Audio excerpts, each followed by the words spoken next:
Gary Neville urges Rishi Sunak to do decent thing and quit like Oliver Dowden. Manchester United legend Gary Neville has urged Chancellor Rishi Sunak to follow in Oliver Dowden's footsteps and resign from the Tory government.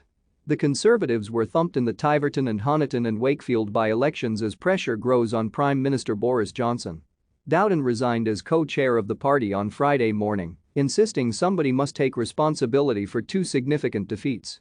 The Liberal Democrats won the Tiverton and Honiton seat by more than 6,000 votes, a remarkable result considering the Tories previously boasted a 24,239 majority.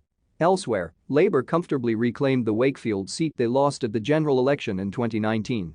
"Come on Rishi Sunak, step down now and take him Johnson out," Neville posted on Twitter.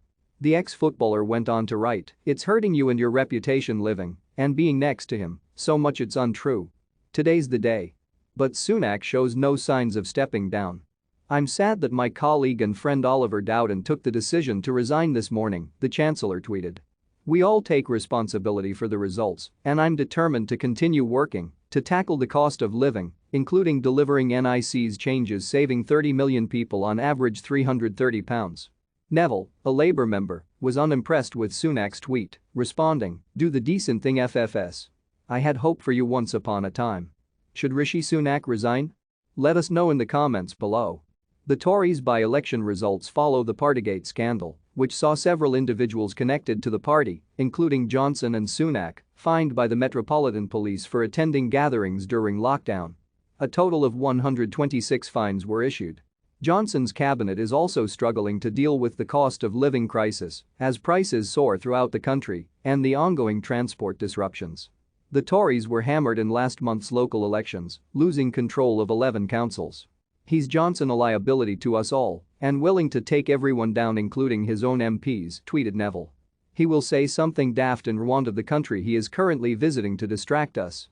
The tiresome game he's playing is coming to an end, though." Neville also claimed Johnson was done and that his premiership is over. He added, "The voters of Wakefield and Tiverton sending a very clear message. Time for change." Yet Johnson is refusing to quit. "It's absolutely true we've had some tough by-election results. They've been, I think, a reflection of a lot of things, but we've got to recognize voters are going through a tough time at the moment," the PM said. "I think as a government I've got to listen to what people are saying, in particular to the difficulties people are facing over the cost of living, which I think for most people is the number one issue. We're now facing pressures on the cost of living, we're seeing spikes in fuel prices, energy costs, food costs. That's hitting people. We've got to recognize there is more we've got to do, and we certainly will. We will keep going addressing the concerns of people until we get through this patch."